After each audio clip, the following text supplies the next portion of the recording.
дараагийн нэг үзсэн газар бол 2018 онд өвлийн олимп болсон Пхенчхан хотоор аялсан байгаа. За энд болохоор тухайн 2018 онд бол 92 улс, за 2900-аад тамирчин оролцсон ийм өвлийн олимп юм байна. За өвлийн олимпийн бэлэг тэмдэг нь бол цагаан бар. За энэ дотор орохоор музей байгаа. За музейн тухай тогтчлолт нь бол виртуал, тэгээд сонин содон зүйлүүд маш их. Тэгээ музей учраас бас тайлбарлагчтай. Гэхдээ энэ музей нэг зүйл нь юу вэ гэхээр үн төлбөргүй байсан. Тэгээд музейн дотор талаас гадна тийшээ харахаар ийм том хөл бөмбөгийн талбай харагдана. Тэгээд маш ууларх газар өвлийн олимп болсон мэлээ.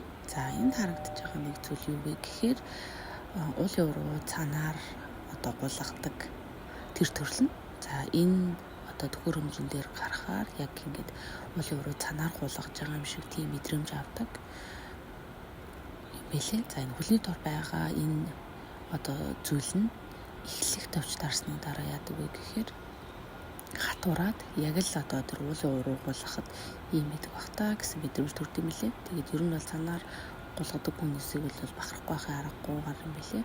Ягаад гэвэл энд бол маш их энерги зарцуулсан. За тэгээд тухайн мөций доторх үзүр үйлчилгээ тэр бүгд зүйлийг ингээд үзэж сонирхсон.